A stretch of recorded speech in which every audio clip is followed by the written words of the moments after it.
Yellow banana, Japanese, all time, high hit এরকম আমরা দেখেছি। অর্থাৎ মনে হয়েছে সাউথ ইস্ট এশিয়াতে না গিয়ে আমরা গন্ডাটির সাথে আমরা যখন ভারতকে বলা হয় মিনি ওয়ার্ল্ড, আমরা পৃথিবী না ঘুরেও কিন্তু ভারতবর্ষে সব জায়গায় যদি ঘুরে আসেন মনে হবে আমরা পৃথিবী ঘুরছি। সেরকম যে গন্ডাটির সাথে এখানে এসে মনে হলো আমরা সাউথ ইস্ট এশিয়ার কোন একটা জায়গায় আমরা আজকে মেলা করছি। আজকে আমাদের আজকে এটা ব্যবস্থা করে দিয়েছে এবং এই জন্য সবচেয়ে কৃতিত্ব কে পাবে? আমার দপ্তর না, ওই যে প্রফেসর ফার্মার যারা নিজের পরিশ্রম আগে এই জায়গায় করে দিয়েছে। আজকে আপনারা জানেন, একটু আগে আমাকে রাজেন্দ্রবাবু বলছিল এবং আমাদের রেবতী বাবু বলছিল, নন্দিতা বাবু বলছিল, আমাদের ভূমিকাও বলছিল, আজকে ত্রিপুরাকে কিন্তু 1800 আগে খুব কম চিনত। একটু আগে বলছিল রেবতী বাবু।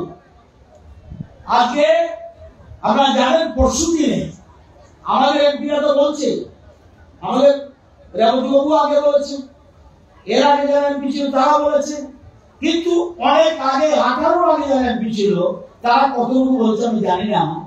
আজকে ত্রিপুরাকে প্রমোট করছে, প্রধানমন্ত্রী নিজে প্রমোট করছে, রিসা আগে প্রমোট করেছে, প্রধানমন্ত্রী নিজে প্রমোট করেছে। আজকে আমাদের পাইনাপল, কুইন পাইনাপল আজকে ওয়ার্ল্ড ফেমাস। আমি নিজে জার্মানি গেছি, সেখানে পর্যন্ত আমাদের কুইন পাইনাপল অত্যন্ত কদর। কুইন পাইনাপল কিউ আছে ভ্যারাইটি রয়েছে আমাদের, আপনারা জানেন আমাদের জিঞ্জার, আদা, সো ডিমান্ড। আমাদের হলুদ, এই কিছুদিন আগে বিভিন্ন রকম কোম্পানি এসেছে পারচেজ করার জন্য। আমাদের মূল উদ্দেশ্য, আমাদের দপ্তরের মূল উদ্দেশ্য কৃষকরা উৎপাদন করবে, কিন্তু তাদের উৎপাদিত ফসল, উৎপাদিত জিনিস যাতে সঠিকভাবে দাম পায়, সেই জন্য আমাদের সরকার আমরা কাজ করে যাচ্ছি। আপনারা জানেন যে একটু আগে বলছিল, সময় অভাব উনি বলতে পারেনি, আজকে প্ল্যান হচ্ছে যে টুরিস্ট দেশে এবং বিদেশে প্রথম আগরতলা এসে উদয়পুরে যাবে, মার বাড়িতে পুজো দেবে, দিয়ে ছবিমুড়া যাবে, ছবিমুড়া থেকে নারকেলকুঞ্জ এসে থাকবে, নারকেলকুঞ্জ থেকে চলে যাবে জব্বই, জব্বই থেকে আমাদের চলে যাবে ঊনকোটি, এবং সেখানে 3 দিন বা 4 দিনের প্যাকেজ দৌড়াবে। আজকে আমাদের দারুণ প্ল্যান হবে। আপনারা জানেন পরশুদিন আমরা যারা গুগল দেখেন দেখবেন আমাদের রাজ্যের এমপি তো বলছে, আমাদের রাজ্যের এমপি নয় সুধামূর্তি, উনি রাষ্ট্রপতি নিযুক্তপ্রাপ্ত এমপি, উনি আমাদের পুনরুক্তি আমাদের ঊনকোটি নিয়ে বলছে যে ত্রিপুরাতে যান, ঊনকোটি দেখুন। আজকে ঊনকোটি কোন জায়গায় আছে, কত সুন্দর পরিবেশ, আজকে ঊনকোটি ওয়ার্ল্ড ফেমাস। আজকে আমরা সেই জায়গায় আমাদের সেই জন্য ট্যুরিজমকে আরো আকর্ষণীয় করার জন্য আজকে এই গন্ডাটিসার আম, সে বার্মিজান হোক আর জাপানের আম হোক, যেখানে আম হোক, এই কেন্দ্র করে কিন্তু আমরা এখানে এসেছি যাতে এখানে টুরিস্টরা আসে। আমাদের মূল উদ্দেশ্য কি? আমাদের মূল উদ্দেশ্য, আমাদের প্রধানমন্ত্রী কিছু বলছে, এক পৃথিবী, এক পরিবার, এক ভবিষ্যৎ। আমরা বলছি কি, এক ত্রিপুরা, এক পরিবার, এক ভবিষ্যৎ, যাতে আমাদের প্রত্যেকের একই ধরনের স্বপ্ন থাকে। আমরা যেন একটা পরিবার হিসেবে আগামী দিনে ত্রিপুরাকে এক ত্রিপুরা শ্রেষ্ঠ ত্রিপুরা নিতে পারি।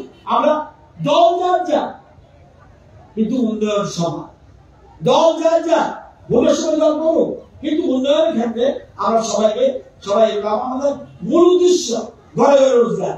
আজকে আমি এখানে সত্যি বলছি, আমি এখন এত ভ্যারাইটি, আমার এই 74 বছর বয়সে এত ভ্যারাইটি আমি দেখিনি। আমার মনে হয় এখানে যারা এসে লেগেছে, কজন মানুষ এই ভ্যারাইটি দেখে তারা সন্দেহ আছে। আমাদের রায় সাহেবদের তো এরা কৃষি দপ্তরের ব্যাকগ্রাউন্ড রয়েছে, ডাইরেক্টর এগ্রিকালচার, হর্টিকালচারের ডাইরেক্টর রয়েছে, তারা এগ্রি ব্যাকগ্রাউন্ড, তারাও এখন দেখেছে কিনা আই মিন ডাউট। তাহলে আজকে এই দেখা শুরু করে দিয়েছে কারা?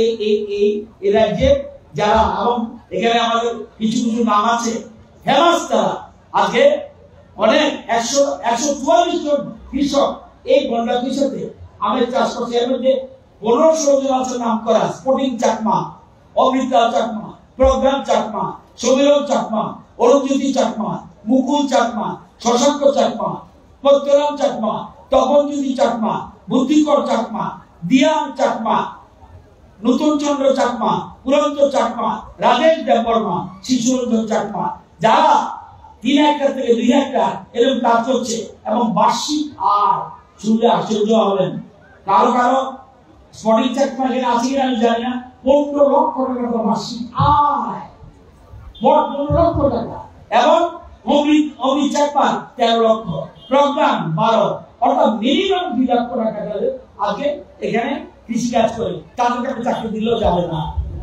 তো আমি মূলত আমাদের দপ্তরের কাজে আমরা কিন্তু, আপনারা জানেন আজকে আমাদের এই ধলাই ডিস্ট্রিক্ট কিন্তু আমাদের খাদ্য স্বয়ংবর না, কিন্তু খাদ্য শস্যের ক্ষেত্রে আমরা অনেকটা পজিটিভ। আমাদের এমনিতে ধানের ক্ষেত্রে আমাদের স্বয়ংবরতা আছে দক্ষিণ ত্রিপুরা, সিরাজজলা এবং গোমতী, আর আমাদের ধলাই আছে। শস্যের ক্ষেত্রে আমরা কিন্তু পজিটিভ আছি, শুধুমাত্র ধানটাকে এগিয়ে আনতে হবে। এই জিনিসগুলি এর মধ্যে কিন্তু আপনারা যে সার্ভে করেছেন, এই সার্ভে কিন্তু এই আমকে নিয়ে সার্ভে করেননি, এর বাইরেও অনেক কিছু আছে। আজকে আমরা এই কাজটা আমরা এগিয়ে যেতে হবে। আমাদের দপ্তর আমরা প্ল্যান করেছি, এখানে আমাদের প্ল্যান হলো যে এখানে আমরা নতুন করে আমরা একটা সোলার আমরা মিনি কোল্ড স্টোর করছি। এই কারণে এই যে বলছি কালকে শেষ হয়ে যাবে বা 10 দিন 3 দিনের মধ্যে শেষ হয়ে যাবে, এই আমগুলো যদি রাখতে পারতো তাহলে বেশি দামে বিক্রি করতে পারতো। এই জন্য আমরা সোলার কোল্ড স্টোরেজের প্ল্যান করছি। আমাদের মহিলাও বলছে টেন্ডার হয়ে গেছে, বলছে টেন্ডার হয়ে গিয়ে আরো কৃষি দপ্তর থেকে আমরা করবো। আরেকটা জিনিস আমি বলছি, আমাদের নন্দিতা দিদিমণি বলছিল একটা জিনিস, যে আমরা জলের খুব ক্রাইসিস এখানে। আমি আপনাদের বলবো খুব ভালো করে শুনুন, আমাদের একটা দপ্তর আছে ট্রেডা, পাওয়ার দপ্তরের অধীনে ট্রেডা আছে।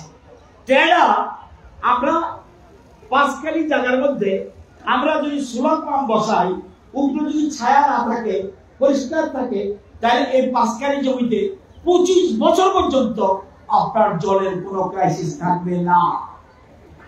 তাহলে কি করবেন? মাত্র 15,000 টাকা দিবেন কৃষক বা যারা আনবেন, অর্থাৎ বাকি 2.5 লক্ষ টাকার উপরে লাগবে।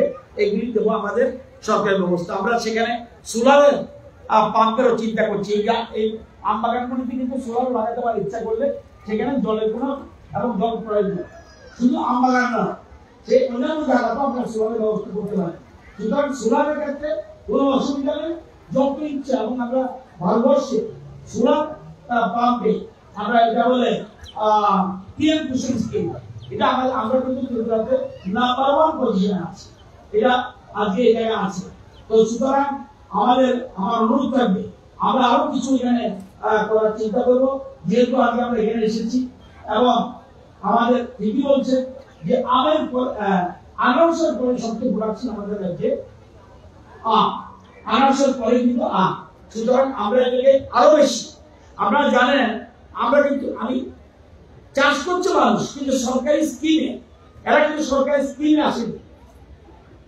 সরকারি স্কিমে যেমন ধরুন আমি একটা উদাহরণ দিই, এই 5 বছর 6 বছরে কি হয়েছে। আনারস সরকারি স্কিমের মাধ্যমে আমাদের সরকার আসার আগে যারা 5 বছর ছিল, তারা কতটুকু সরকারি স্কিমে আনারস লাগিয়েছে? 595 হেক্টর। আমরা এই 6 বছরে কত করেছি? 5,644 হেক্টর। কাঁঠাল কত করেছি সরকারের উদ্যোগে? নীল আমরা করেছি 450 হেক্টর। লেবু, যেটা দেখেছেন আপনারা এখানে, লেবু, সেন্টেড লেবু। আমি ইন্দুর গিয়েছিলাম মধ্যপ্রদেশে, সমস্ত 5 স্টার হোটেলের কুকরা চলে এসছে, এসে বলছে আমরা ত্রিপুরার লেবু চাই। কেন? লেবুটা একটু লং দিয়ে বসলে সেন্ট হয়ে যায়, পুরো রুমটা গন্ধ হয়ে যায়, সুগন্ধ হয়ে যায়। ওরা বলছে আমরা ত্রিপুরা সেন্টেড লেবু চাই। তো আমরা এই জিনিসটা আমরা কলা লাগিয়েছি 577 একটা, আম লাগিয়েছি সরকারি উদ্যোগে 703 একটা, মুসাম্বি লাগিয়েছি 295 একটা, কমলা লাগিয়েছি 199 একটা, কমলা মানে ড্রাগন যেটাকে বলে 138 একটা, সুপারি 4722 হেক্টর। তাদের সময় কত? অনলি 90 হেক্টর 5 বছর। নারকেল তাদের সময় 17 হেক্টর, আমাদের সময় 660 হেক্টর। কাজু বাদাম কুচ্ছ লাগায়নি, আমরা 66 হেক্টর। তো এটার অর্থ হলো সরকার পাশে আছে। এখানে এক্সারসাইজ করি, এখানে দিকে সামনের দিকে সামনের দিকে আসুন, সামনের দিকে যান ভাই। আমরা কিন্তু একটা কথা পরিষ্কার করি, একটা জিনিস মনে রাখবেন যে এখানে এখানে কিন্তু আমরা সব দিন আসবো না।